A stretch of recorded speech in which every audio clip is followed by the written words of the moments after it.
해설에 있는 시편 읽기 낭독 파일입니다. 제9장 나의 사랑 나의 신부 시편 45편. 나의 사랑하는 자가 내게 말하여 이르기를 나의 사랑 나의 어여쁜 자야 일어나서 함께 가자. 사랑하는 이의 부름은 달콤하다. 성경은 우리를 향한 하나님의 사랑의 부르심을 담고 있다. 그리스도인은 사랑으로 부르시는 이 앞에서 어여쁜 자가 되고 그 사랑에는 두려움이 없다. 성경에 나타난 사랑의 노래하면 단연 아가서가 꼽히는데 시편에서 발견되는 사랑의 노래는 아가서의 고백보다 웅장하고 위엄이 있다. 시편 45편은 왕의 결혼식 축하곡과 같은 노래이다.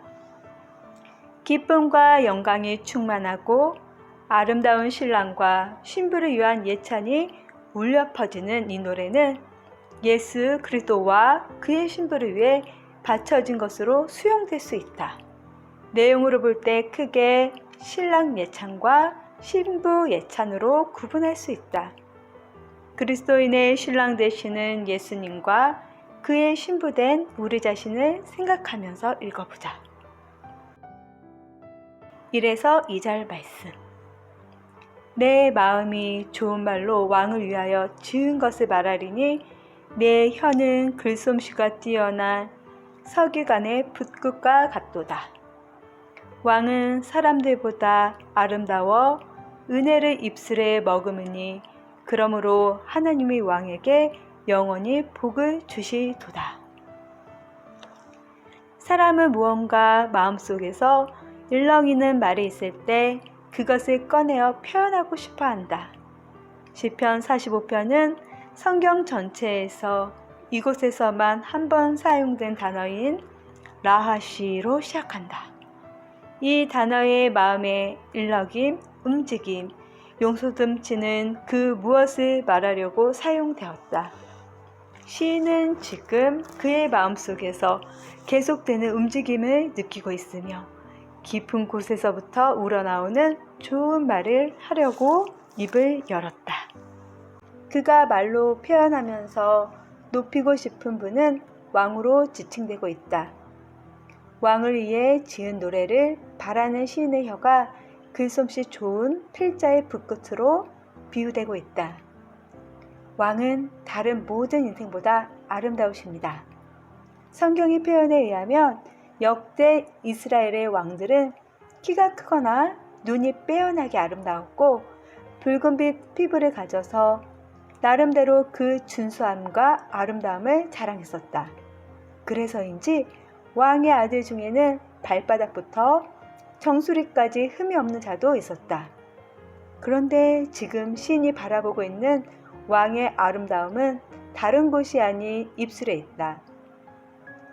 붉은 입술인지 굳게 담은 힘있는 입술인지는 알 수 없으나 그 생김보다 더 중요한 아름다움의 요소는 바로 그 입술에 머금은 은혜다. 아름답다고 칭송하는 입술이란 그 모양이 아니라 그 입이 무엇을 바라는지의 내용을 의미할 것이다. 사람이 마음에 가득한 것을 그 입으로 말한다고 말씀한 것처럼 그 입의 말이 그 사람의 아름다움이 되기도 하고 욕이 되기도 한다. 이 왕은 아무나 할 수 없는 말, 아무나 드러낼 수 없는 하나님의 은혜를 입술에 머금었다. 왕의 왕, 참된 왕이신 주 예수께서 천국의 도래를 선포하시고 그 입을 열어 가르쳐 이르시되 심령이 가난한 자는 복이 있나니 하셨던 모습을 생각해 본다. 은혜와 진리로 충만하신 예수는 그 입으로 은혜를 베푸실 수 있는 유일하신 왕이시다. 오실 메시아의 예표가 된 이스라엘의 역대 왕이든 믿음으로 보는 예수시든 간에 지금 시인은 이 왕의 아름다움과 그가 베푸는 은혜를 보며 크게 감동되었음을 알 수 있다. 3에서 5절 말씀. 용사여, 칼을 허리에 차고 왕의 영화와 위엄을 입으소서. 왕은 진리와 온유와 공의를 위하여 왕의 위엄을 세우시고 병거에 오르소서. 왕의 오른손이 왕에게 놀라운 일을 가르치리이다.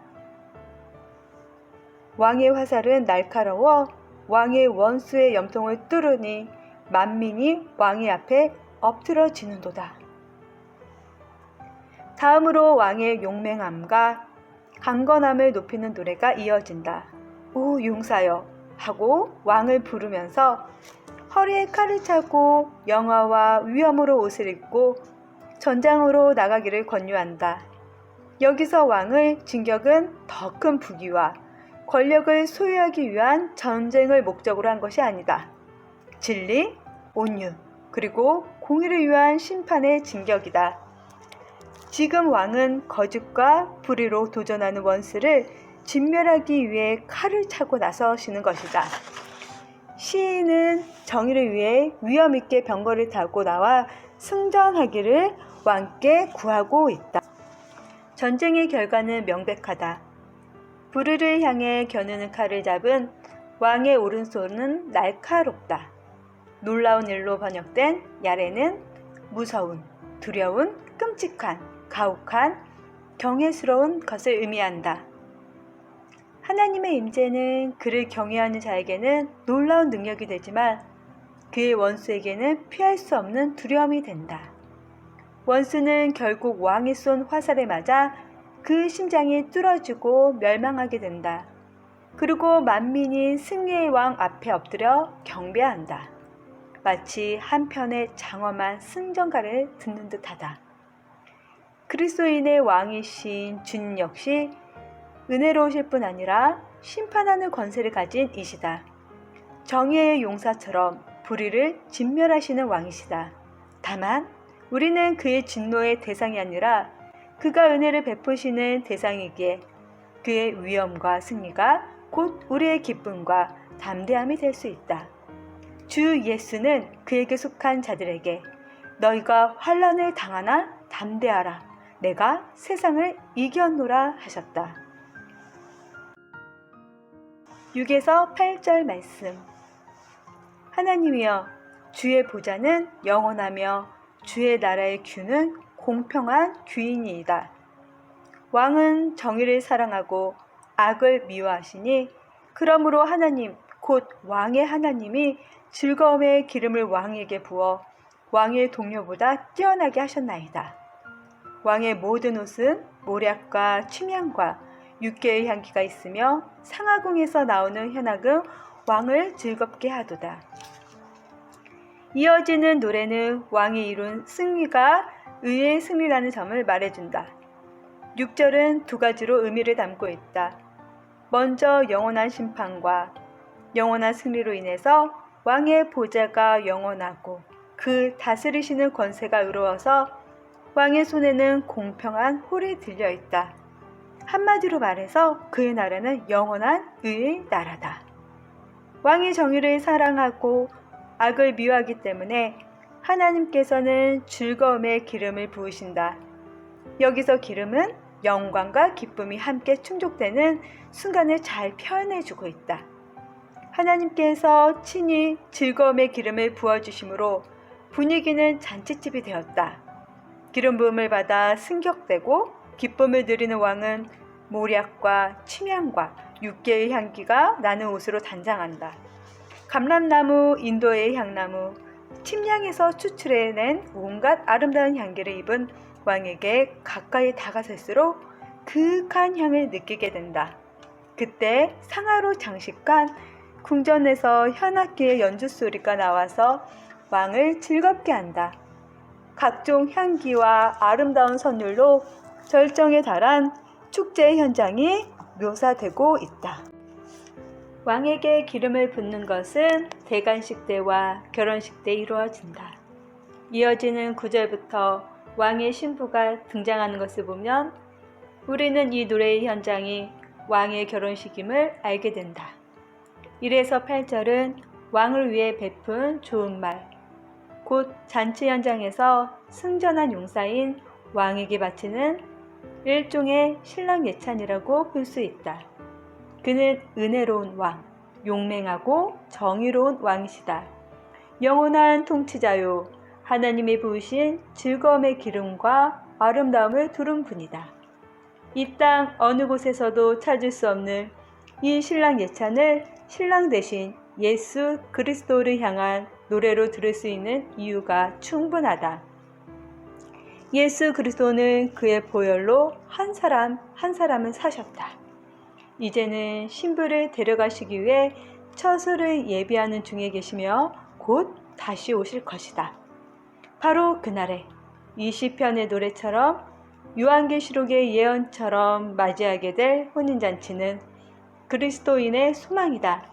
예수는 곧 나의 사랑, 나의 어여쁜 자야, 일어나서 함께 가자 부르시는 이시다. 9에서 11절 말씀. 왕이 가까이 하는 여인들 중에는 왕들의 딸이 있으며 왕후는 오빌의 금으로 꾸미고 왕의 오른쪽에 서도다. 딸이여 듣고 보고 귀를 기울일지어다. 내 백성과 내 아버지의 집을 잊어버릴지어다. 그리하면 왕이 내 아름다움을 사모하실지라. 그는 내 주인이시니 너는 그를 경배할지어다. 여기 왕이신 신랑의 신부 왕후가 서 있다. 그녀의 존귀함은 그를 둘러싼 열왕의 딸들을 통해 돋보인다. 외국의 공주들이 왕후 곁에 있고 그녀는 바로 왕의 우편에 선다. 오직 한 사람, 가장 가까이 영광받는 자리에 신부가 선다. 왕후는 그 자리에 걸맞게 오빌의 금으로 아름답게 단장을 했다. 오빌이라는 장소는 성경에서 말하는 금의 명소로서 그곳에서 운반해온 금을 가지고 왕께 바치기도 하고 성전 벽에 바르기도 했다. 내가 사람을 정금보다 희속케 하며 오빌의 순금보다 희귀케 하리로다. 오빌의 금이나 귀한 수마노나 남보석으로도 그 값을 당치 못하겠고 라는 표현을 통해 볼 때 오빌의 금은 이 땅에서 볼 수 있는 가장 높은 가치, 명품을 말한다. 그날에 있을 어린 양의 혼인잔치에 대한 요한계시록의 말씀을 보면 그리스도의 신부는 거룩한 세마포를 입는다. 그리고 하늘 보좌에 둘러선 이들은 머리에 금 면류관을 쓰고 있다고 했다. 이처럼 왕의 신부는 가장 아름다운 오빌의 금으로 단장한 여인이다. 최고의 신랑을 만난 행복한 여인에게 이제 왕을 만나기 전 과거의 삶에 대해서 미련을 가질 것이 없다고 말하듯 시인이 그녀를 경외한다. 딸이여 듣고 생각하고 귀를 기울일지어다. 내 백성과 아비집을 잊어버릴지어다. 결혼은 에덴 동산에서부터 부모를 떠나 둘이 연합하는 것이었다. 하나님과 동행하기 위해 아브라함은 본토 친척 아비집을 떠났다. 이스라엘은 애굽을 나와 홍해를 건너고 광야에서 하나님을 섬겼다. 하나님께서는 그때를 이렇게 추억하신다. 가서 예루살렘 거민의 귀에 외쳐 말할지니라.